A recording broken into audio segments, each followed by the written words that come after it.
Welcome back to Midlife Mayhem, the podcast all about midlife and the beautiful chaos it brings. I'm Kim Branham, RN BSN, and co-owner of Thin Space Wellness. And this is my very sweet husband, Stephen Branham, who is our PA and medical supervisor for Thin Space Wellness and co-owner as well. Hey, Thanks for joining me on a second podcast. thanks for waking me up. Yeah, you're welcome anytime. So it is still the wee hours of the morning in Estes Park, Colorado, and this is a part two to our two-part series we started last week on the first episode was about Stephen's medical background, and we touched on how he landed in the space we're in now, which is wellness, having our own wellness practice in 2 states. And we started touching on like how that came to fruition, but I really wanted to save that for a second episode so we didn't bore you guys with a 1 hour long podcast. So to really dig into what thin space wellness is, I think it really roots in with the traditional Celtic meaning of what thin spaces are, which is where we got the name from. So thin space and thin spaces, according to Celtic tradition, is where heaven and earth's lines are blurred. And you can't tell the difference between where earth stops and heaven begins. So it's a place where it's almost like this, I think of it as like a protective bubble of being close to God. So we came up with that term. A friend of ours told us about it, and then we started researching it online. You remember the article we found about it? Mm-hmm. I think your dad sent us that article, actually. Yep. Yeah, so we were brainstorming with Stephen's dad, and he sent us this article about thin spaces. Should I tell that story now? Yeah. Okay. So this gentleman's story really, really spoke to me, and I may tear up. I've got tissues. I've got my Kleenex box right here. Okay. So this gentleman's story, the gist of it is that his wife was 7.5 months pregnant, I believe, and went into labor way too early and had some complications. So she was in the hospital and she had the baby, but she was actively dying. So there I go. This gentleman would go to the hospital to visit his wife, and she was in one building, and then there was a breezeway that connected to the children's hospital where his newborn son was. So he found himself at the hospital going back and forth between these 2 buildings, and that breezeway became a place where every time he would leave his wife to go visit his son, he would stop, grab their handrail, and pray. And then he would go see his son, do the same thing coming back to see his wife, but he always in that breezeway stopped and would just like grasp onto the rail and pray. And he described that time of his life as being a thin space for him, where it was a place of grounding, going through one of the hardest things he'd probably ever been through.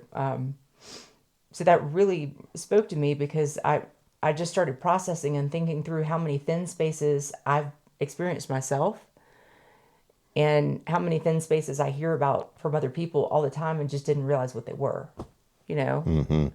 But to really put a label on it just made so much sense to me. And so we were talking last episode about when we started Thin Space Wellness, like formalized what we were doing to help clients and patients. And that was around the time shortly after COVID. Mm-hmm.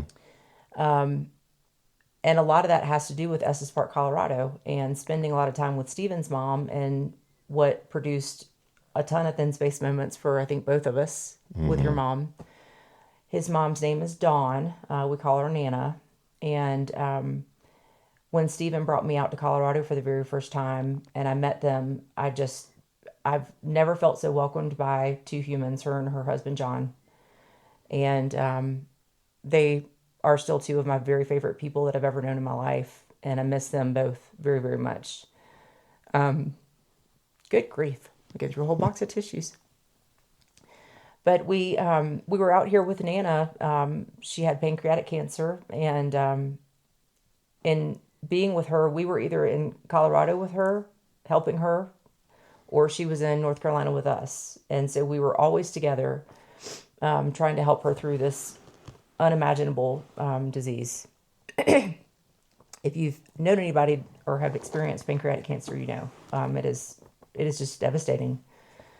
But we had a lot of time together, and we had a lot of time with Dawn, and we just one day were talking about the company and decided to name it Thin Space Wellness for that reason. It just Estes Park feels like a thin space for us where you can't be here and not feel God. You can't drive around and see these miraculous animals and go through the Rocky Mountain National Park, and it's just the thin space of the high altitude and God's beauty, and it's like heaven on earth. It's like a little snow globe of just being in heaven. But so that's kind of the gist of what thin spaces are. And how about you talk a little bit about that start of the company and what your experience was, maybe some of your thin space experience with your mom? Yeah. Well, it is a brutal disease. And she's a warrior. She was 100% a warrior. I think when you're, God, I'm going to get teary. Experiencing that level of disease, and especially with somebody that was previously healthy, completely healthy, you have to navigate through that. Just the transition of the role that you have in someone's life. And there was just so many bumpy roads, and then you think she's getting better, and then she wouldn't, and getting her on airplanes and moving her around and just trying to, anybody could be in this situation. It's not a medical provider situation, although I think that helped. But a lot of decisions to be made, and I don't know. I think those experiences just really develop you as a person, because a lot of people will just run the other direction instead of embracing it and just saying, okay, I can do my best to help the situation, even though it's probably not going to end the way you want it to. So, right. But I agree. I mean, I think, she introduced us, even though I grew up an hour away from here. The more time we spent here with her and John, the more we just started to, you learn to appreciate things differently. And I think that's a big part of the thin space mantra is you got to stop and take a breath and take it in. Because you can breeze right by. Yeah. Very easily. Yeah. Instead of just, go ahead, I'm sorry. No, I think the thing with Stephen's mom and John was that from we had been dating 3 months when you brought me out here to meet her, and we both had 4-year-old little boys, and it was just a magical trip. I had never been out west, and I remember being in tears from the airport all the way here. It's an hour and a half drive from Denver to here, and just being in tears at the beauty. Like every corner you turn, there's different terrain, and it's just like to think about God's creation being so unique every time you turn around. But spending time with Dawn and John, they became our best friends. I mean, he's always had a close relationship with his mom, but I think that when we were all together, that was just the way it was. Like we traveled together. If we weren't here, they were there in North Carolina. And we chose each other. We chose to be with each other. There was always effort on both sides. And when we were here, we were planning our next trip back. We were planning when they were going to come see us. And I love that relationship with them. And I learned so much from them about slowing down and about appreciating the thin space moments. And I can think of so many thin space moments that we had with both of them. Starting with John. John was diagnosed with lung cancer, and he was a trooper, and he still would travel. We went on a cruise to Alaska, 2 weeks before he passed away. But for them to allow us to spend not just time with them, but time in their most difficult moments, and to allow us to be part of it was the biggest honor. And I remember when I decided to go back to nursing school, it was when I wanted to be a labor and delivery nurse in the beginning. I love babies. I'm obsessed with babies, if y'all don't know that about me. when I'm around babies, if we're out in public, Mo's like, "Mom, walk away." You may not get your baby Yeah, back. you might not get your baby back. But a big part of why I wanted to become a nurse was my mom. I'd always kind of had that ingrained in me that I thought one day I would become a nurse. I had my first son, and that experience really pushed me towards that. But one of the biggest experiences I had that really sent me over the edge, and I don't know if we've even talked about this, we may have. My ex-husband's dad was seemingly healthy, and they found a spot on his lung and went in to do a biopsy. And I remember we went, like it was nothing. We were just going to the doctor, and they went in and did the biopsy and ended up cutting him open and feeling around the back of his lung, and it was covered in tumors. So they couldn't do anything. They just sewed him back up, and he died about a week later in the ICU.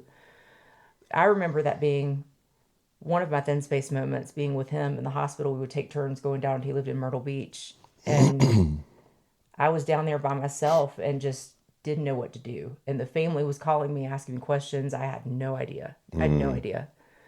And I'd never wanted to feel that helpless again with moving forward, with knowing that we had aging parents. And I wanted to be the one that could help and the one that could step in and have knowledge to, the medical knowledge to help people understand what was happening with their family members or with themselves. But that definitely, I remember that moment just being in the ICU with him and just feeling like just nothing else mattered. Like we were just in that bubble and just being with him, and he was awake, but he was intubated, so he couldn't talk, but talking with him and whew, but talking about thin space moments, to really like dig into some that we've had. And I know you probably would. I would love to hear your thin space stories. This one of the reasons we started the podcast was this conversation. Exactly. It was talking about thin spaces and these experiences like the gentleman had on that breezeway. And so, going back to your mom, like, can you think of a thin space moment that really stands out to you that you've had, or any thin space moment in your life where you felt that merge of heaven and earth? Well, I know we feel it here every day. But with my mom, we were here with her a lot. And I just think you said it best. Like when you just slow down, and you're not running the other direction, you're wanting to be a part of, even though it's not a happy time, you're going into that rather than avoiding it, and I think that's where I mentioned earlier. I mean, if you're not aware or not involved, you're not going to get those moments, you're going to hear about them. Yeah. So I think a big part of just life in general is embracing things and not just flying by them. Well, and can I add to that? And even more so than just embracing things, I think it's being willing to listen to God's nudges. Because the human reaction is to run away from hard things. I mean, that's like human nature. Right. But to be able to lean into things like that in situations and really be involved and really be part of it I think it takes a lot of faith and a lot of listening to what God's telling us to do. And I remember praying about that a lot. Like, what do we do? What do we do? Does she get care here? Does she get care in North Carolina? Like, how do we manage our jobs, our kids, our families? Like, a lot of you listeners probably know, that sandwich generation where you have the young kids and you've got aging parents and you're just trying to like survive, that was, I wouldn't trade that time for anything, but I remember that time was just so much. It was so much. And it was an honor. It was an absolute honor, but it was hard on our kids. It was hard on our family. It was hard on your mom. Ooh, but yeah, there's, go ahead. Sorry. Oh, just, yeah. I mean, it brings back all those memories of multiple chemo treatments a week, and she wasn't driving. So we were taking her, and then procedure after procedure after procedure. And then the recovery, and not have her, she wouldn't come out of the room for days sometimes. Yeah, I would that just woman. check on her. I wish if you knew Dawn, you know this about her, but she was one of the most determined. What did her Bible study group call her? Determined Dawn? Daring Dawn? It was Daring Dawn. but she was one of the most determined and lovingly stubborn women Yeah. I think I've ever known. She was so strong, and just so wise. Like, I think she just really lived that quiet life, just a slow, quiet life, to where she perceived things differently than I ever had before. And I'm starting to appreciate that more and more the older I get. Because she knew the thin space moments for sure. But one of the thin space moments, a specific one that I can think of, was the night that she passed away. Wow. Yeah. And so Dawn was given this horrible diagnosis, and she should not have lasted longer than 6 months at the most. And she lived 15 months Yep. past her diagnosis because of her strength and stubbornness. She Yeah. was not ready to go. But by the end, we were in North Carolina, and she wanted to get home to Colorado because she had a chemo treatment scheduled. So we celebrated Christmas in North Carolina, and she couldn't eat. She was sick as a dog. She was probably 80 pounds.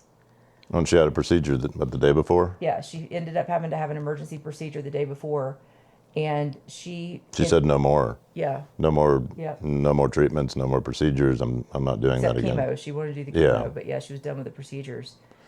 But she had me book a flight for her the day after her procedure to come back to Colorado to have chemo.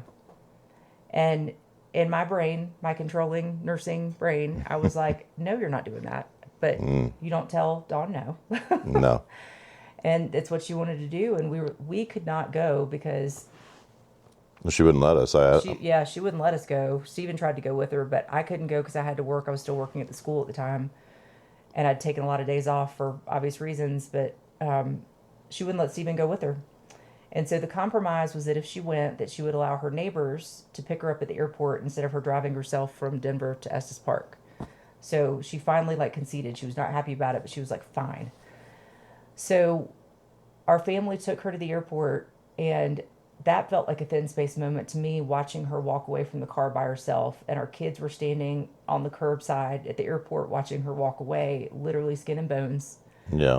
But here's the funny moment I remember is that she got out of the car, and some guy came over with a wheelchair and was like, ma'am, would you like some assistance? And she was like, get that away from me. I don't need that. And he looked at me, and I went, talk to her. Yeah. And I appreciate that so much about her because she went with dignity. And we, that night, knew something was going on because I had her American Airlines number on my app. Like, her flight would notify me when things changed. And it came up on a notification and said that she had landed, but that she requested assistance. Yeah. And as soon as I read that, I knew that she was not doing well. And Stephen got on a plane an hour later. Like, we booked a Frontier flight an hour later, and he got on a plane and flew out there, got an Uber to Estes Park, and made it here. And she passed away 30 minutes later. Mm-hmm. Yep. And 100% thinking about being in that moment, it's like nothing else exists. Like, time stands still. There's that thin space bubble. Yeah. And for you, your experience with that, is that how you felt about that? Like, when you got here and just Yeah, absolutely. It was crazy that I got on that plane because I think, we were just all not knowing what to do. And then you do what you do, which is I'm thankful for. And I didn't know how to make a decision, because I knew she was going to kick my butt if I just showed up and she was fine. What are you doing here is what she would have said. Yep. Because she wanted to be independent. But yeah, that chain of events that happened we were all in tears, all of us, when she walked into the airport. I wouldn't let her bring luggage because she was dealing with a broken humerus and had just gotten out of a sling because she fell getting her mail on the ice here. And we did her care there for that. And then she wanted to come home. So that was not an easy discussion with her. But yeah, from watching her actually eat one bite of cold pizza and then get in the car to go to the airport. And I think she knew she needed some fuel. That's all she'd eaten in days. Yeah. Yep. And then, so I'm on a plane. The fact that I made it through security and got on that plane was a miracle in itself. and then made it here. The neighbors were like, should we take her to the ER? And I knew she would kill me. Yeah. So I just said, I'm on my way. And it couldn't have gone smoother to get here. And I got here to the wonderful neighbors that we have, and lots of hugs, and then it was just her and I, and she was upside down in the bed facing the wrong way, but they had gotten her into bed, and she was just sleeping deeply, just like sleeping. It wasn't like, oh, I kept thinking she's going to wake up and ask me what the heck I'm doing here. So I think I took a break from laying next to her and just left her room and called you. And then when I walked back in, I was like, seriously, are you really not breathing? Like, wow, this is it. Yeah. And when you think about those moments, I can so clearly see God driving my body, because that was not, there's so many moments in that. Like when I got that notification on my phone, I immediately picked up my phone and booked a flight. Mm-hmm. We were in our pajamas, like getting ready to go to bed. And that I feel like it was an outer body experience. It's like God takes over in those moments and helps you to do what maybe you would not be able to do on your own. Right. Like being here. I was a puppet. You just tell me where to go. Yeah. But Dawn's neighbors, oh my gosh.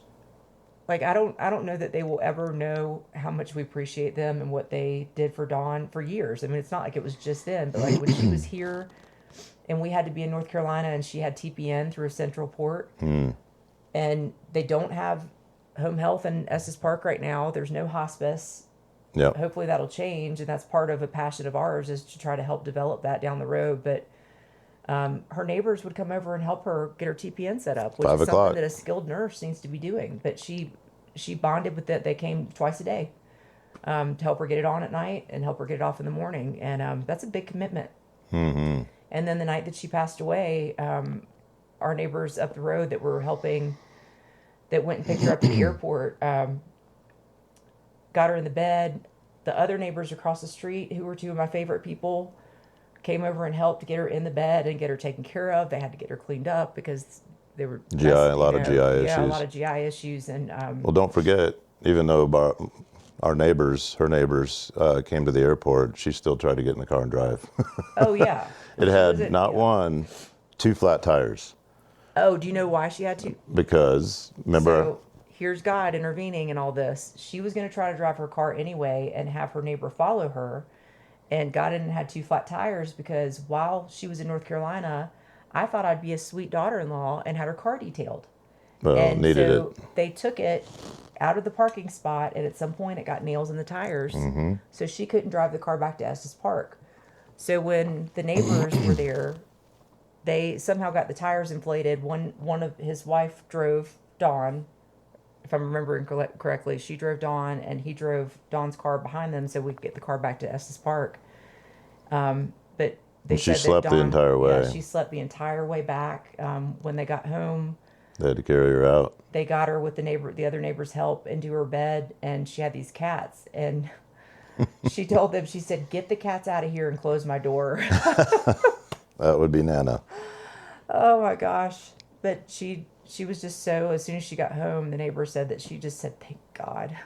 Yeah. I can't imagine her day between the Charlotte International Airport construction, Denver Airport construction, and she navigated all of that by herself. Got on a bus to go to the parking lot, the long-term parking lot, to get on her car and go home.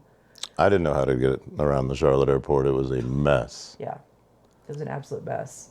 But so that's definitely one of the many thin space moments with Nana that I don't think I'll ever be the same from. I mean, that experience, again, her allowing us to be part of that journey with her, was just one of the biggest honors. Do you remember she would always get the sickest right when the holidays would be here and there was no offices open? Yep. And she refused to go to the ER, so we would have to figure out how to backdoor her to get seen by somebody. Yeah. It was unbelievable, the phone calls, and she's sick, we got to get her somewhere. But the flights back and forth, the doctors, how to get her in quickly because, Doctors in 2 states. people ask all the time how you and I live the lives that we live right now, like going between the 2 states. This is a breeze. I mean, Yeah. talk about like that time in our lives when we were trying to juggle children in North Carolina in school, getting us and her back and forth. We would divide and conquer. Chemo treatments. Okay, now she needs this emergency stent. Like, Oh my gosh. that was And then she went for the Hail Mary on that the Whipple. Whipple Yep. surgery, 8 hours, and it didn't work. Yep. And she was septic. Oh my gosh, And she coded. She coded, and they forgot to call me. I was in the hotel across the street from the hospital down in Anschutz. Mm-hmm. And I came in, and they're like, "She's in the ICU now. We had to code her last night." And I'm like, "What? nobody called you. Well, why didn't you call me?" And the other, another Nana story of her strength and determination. She was so ready to be out of that hospital when she was Oh my septic. gosh. She started calling all of her friends' husbands to come pick her up and rescue her from the hospital. And they called Steven, and he was like, absolutely not. You're not going to get my mom. She's not released. Like, no. Well, they had moved her out of the room with the view into like some dungeon in the basement. Yeah, I'm sure she felt like she was in like a padded room. Yeah. But she fought through it, and that woman's strength got her through, and she lived. That was in July, and then she passed away in January. Yep. Yep. January 9th. Wow. So, Do you remember when we left early and decided to drive towards Nederland, and it was a snowstorm blowing that Jeep all over the road, that big heavy Jeep, and you pulled over in the middle of the road, or asked me to pull over in the middle of the peak-to-peak highway? oh yeah, Is that a thin space? that's a thin space moment. Yeah, that was. Well, you tell that story. Well, they were going to leave later with the kids. I think we were going to Eldora. This was like before we were married. This was a long time ago. So just you and I, blizzard, driving the peak to peak, trying to keep both hands on the wheel, not get blown off the road. I think we were near the chapel, right? Mm-hmm. When you're like, pull over, just pull over the car. And I'm like, what's wrong? What happened? You jump out and you're like twirling around in the middle of the road in the snow. That's when I used to be fun. And then we were planning our wedding. I think we were looking at doing our wedding in Asheville, right? Mm-hmm. Asheville, North Carolina, which is a really cool spot. But anyway, yeah, you just said, I wish we could get married here. It's the most beautiful. Right there, I meant it. Right there on the road. Like, it was the most beautiful thing I've ever seen. And, continue. Sorry, I didn't mean to interrupt. Oh, well, yeah, I think I shocked you when I'm like, let's just do it. We're here for 12 days. We had our kids with us. Mm-hmm. And if you've heard my other podcast, not being my first marriage, family reception was a little interesting to navigate. It had its moments. And so we were with Dawn and John, and they were our best friends. And Mm-hmm. we had our kids here. And so we went, we were at Black Hawk that night after That's skiing. right. Yep. And guess what? At 3 a.m, Stephen was awake and started researching wedding event planners, like elopement specialists in Estes Park, Colorado. And the first one he called, he told her what we wanted to do. And she was like, I'll be your fairy godmother. She picked up at like 5 a.m. Yeah, she was amazing. And that does feel like a thin space time period. Like, it was like a 3-day period between when we made that decision to getting married. And there was not one moment of stress. Seriously, not one. I did not feel stressed one time.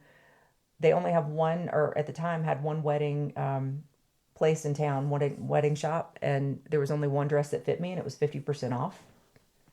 And then tell them what happened at the Stanley.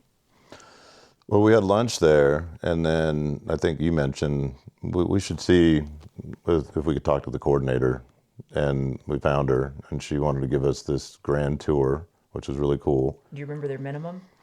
$15,000 minimum for a wedding, and it was going into January, New Year's, and she's like, well, what's your budget? And we had already looked at getting a park pass and getting married up in the national park, which was $150 permit. I said, well, right now it's $150. But anyway, I didn't know what to tell her for a number. It's like, what do you do for a small wedding? 15 grand's probably a little too much. But anyway, we left. She had our contact. She said she talked to her manager and just see where they could come down to price-wise and if they had the availability, which when she called back, she's like, listen, we're dead. After New Year's, this place is a ghost. They used to close the Stanley every year, even I think before New Year's, or maybe right around there. So she's like, listen, we're going to do it for your $150. Yeah. I was like, you don't have to do that. And yeah, so they did the wedding for $150, and then we had already reserved a room to stay there the night of our wedding, regardless of where we got married, and it was like $359 or something for the room. She was like, and your room's going to be $99 because you're getting married here, so it's discounted. And we had the private room for dinner. Yeah, it was ridiculous, but it just felt like it wasn't us. It was like this. It was God. I mean, just like guiding all of it, and it just was amazing. Oh, And that you- was a really. That was a And you said yes. I did. Did I? Yeah. Oh, okay. Yeah, good. Yeah. That was a long time ago. Yeah. 13 years this January. Mm-hmm. Wow. We got some good pictures. Yeah, that was a great time. Great time. We went up in the park, remember? And Went got the sledding. kids on sleds, and we were in tuxedos on sleds and And wedding dresses. wedding dresses. Yeah. So thin space moments. I have two that I want to mention. One, I think I've already mentioned in a podcast, and I might not have called it a thin space moment, but it 100% was. And it's when my mom was killed. That moment when she was hit by the other driver, and my little brother and I were in the car. The fact that I never heard anything. The fact that that police officer came. There was a teacher that came to talk to us to keep us occupied. I had no idea what was going on, except my mom was helping a guy that had been in a wreck. That whole situation just feels like I was just cloaked in God. Just wrapped in the Holy Spirit that protected me and my little brother from knowing what was going on. Wowzer. I mean, that was, looking back on that, Yeah. that was a big one. And then one of my other thin space moments that I'm going to get choked up about, but so when my dad was sick, my dad wasn't feeling well for a very long time. He was on high dose steroids for something that he didn't even have. They were waiting on a biopsy result, so they started him on these high dose steroids. What was it called that they thought he had? Let me think on that for a second. Keep going. Okay. Yeah, you were the only one that could remember the name of it. Anyway, they thought he had this rare thing. So he would tell me all the time. I talked to my dad every day, and he's like, Kim, these pills are going to kill me. These pills are going to kill me. And I'm like, well, let's, get this figured out. And so the doctor finally started weaning him off the prednisone, because you have to wean off. And Polyrheumatic arthritis? There you go. Arthralgia. So anyway, something Yeah. like that. yeah, PMR, Just you're no, PMA. Anyway, you're just sore. Or Yeah. It's almost like having fibromyalgia. yeah, like chronic pain and joint issues. And anyway, so I'm going to think of it in a minute. Sorry. they weaned him off the prednisone, and he wasn't doing well. And I remember talking to him on the phone one day, and we missed it. For some reason we couldn't talk. He had a call. I think he had a Zoom meeting because he did some things on some boards.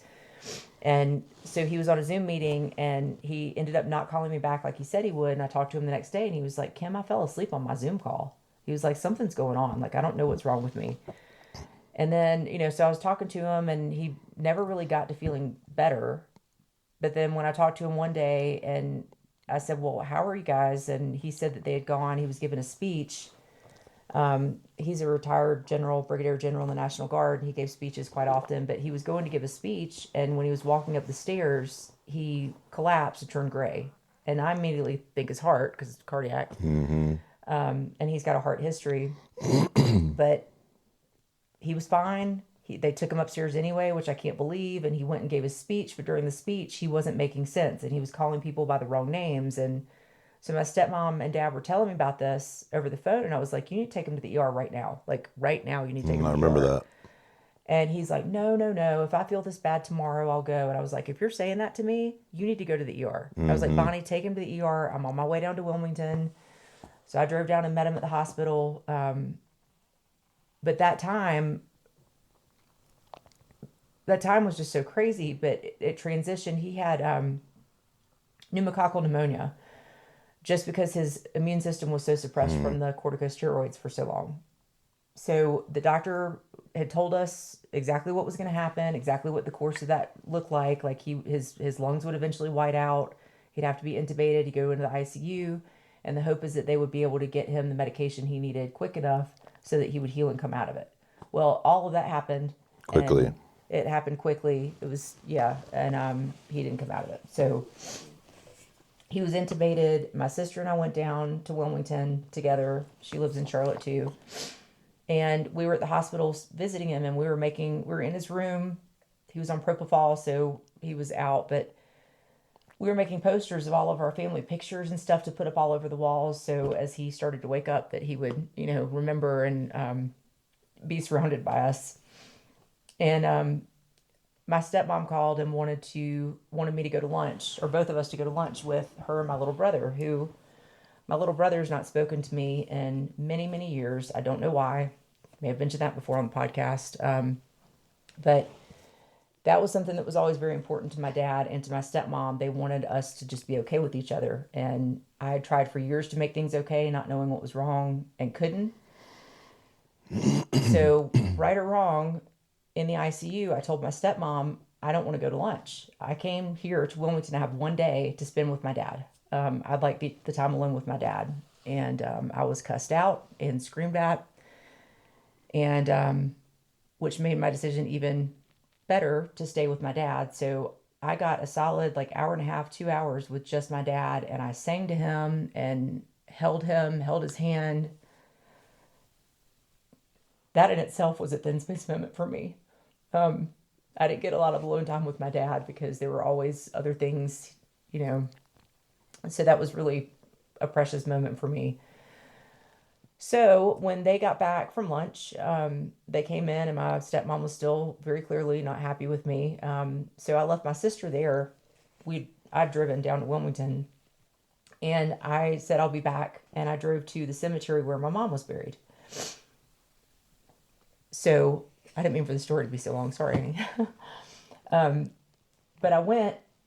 My mom's grave is right, a football field from the mausoleum where Bonnie, my stepmom, and my dad were going to be placed. And I'd never seen the mausoleum. So I walked around to the mausoleum and saw, the mausoleums, they normally have people's names on them before they pass away. So I saw my dad's name.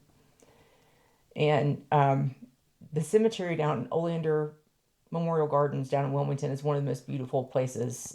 They've got the huge oak trees with the Spanish moss, and the breeze was it was the perfect temperature, and the breeze was beautiful, and somebody had hung wind chimes.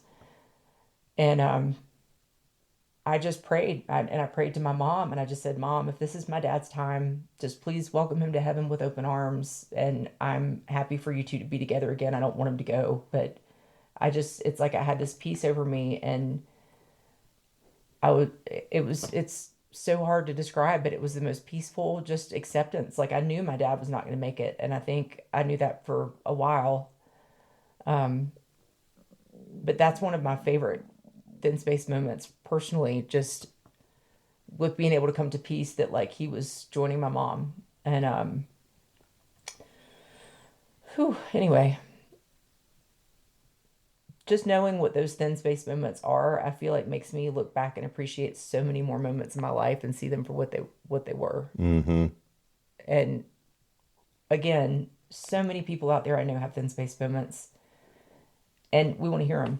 So please email me. It's kim@thinspacewellness.com, and email us because we'd love to hear about it. And I will be doing some more interviews with some patients, some friends, some people that reach out to us. Hearing about these moments, because I think they're important to really be able to pinpoint and help other people pinpoint their own thin space moments, because they're there. Well, that develop you as a person. Yeah. You get depth from those experiences, especially if you stop and recognize them like you have. Yeah. Even today.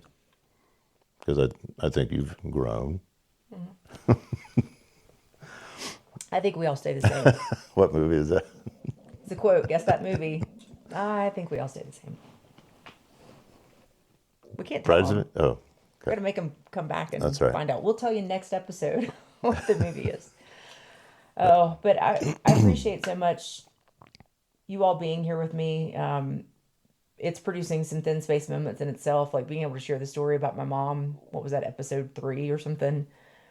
That just talking about that was so cathartic. Is that the right word for that? I mean, it just was so healing to be able to share that story. And I've heard from so many other people who have had trauma in their lives, heartbreak. It's important to know that you're not alone. And again, I think a lot of those thin space moments are God led, and you have a choice to either lean into what God's nudging you to do, or to choose your own path. And not that any of it's wrong, but I think you miss out on those thin space moments, which are priceless and life changing. I do believe that. Yeah.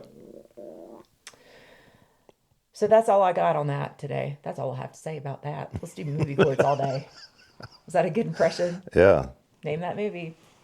But thank you for joining us, honey. Thank you for being on here with me. It means the world. Because you and I doing this together, the company together, experiencing life together in these thin space moments is just, I'm so grateful. I'm honored. Well, thank you. Your eye patches are still on, even with the tears. I know, these are good things. Good eye patches. I forgot to write on them, though. I should have written on them. But please join us again. We will be back for one more episode probably plenty more episodes over the years. But next week, we're going to have one more episode together all about adult relationships. And I've talked about this before on the podcast a little bit. I've touched on it, but we have kind of a different take that we want to discuss for next week. Just about how your time is spent, because time is precious. Clearly, especially after this conversation, time is precious. So how are you spending it? So we will check in with you next week and have that great topic. You guys take care. Please do reach out. We'd love to hear your thin space stories. Please do follow us on YouTube. It's Kim Branham RN is my username on YouTube. You can find us on Instagram and Facebook. And Stephen actually has a page called The Untamed View, which just hit 100,000 followers yesterday. Yippee. Cheers to you. We started the page to share all of the amazing things that we see in Estes Park with everybody in North Carolina that we know, because people would ask us for pictures and we're like, oh, we'll just start a page. And he's created this community of like wildlife loving, Estes Park loving people online. It's amazing, from all over the world. I'm really proud of you. Oh, it's been so much fun. Yeah, so if you like wildlife and you like thin spaces and you like Estes Park, check it out. It's The Untamed View on Facebook and Instagram and TikTok and YouTube. Thanks. Any other plugs I can give for you? No, that was good. Okay, good. All right, you guys have a great day. Thank you again so much for listening, and we look forward to joining up with you next week on another fun topic. Okay, have a great day. Bye.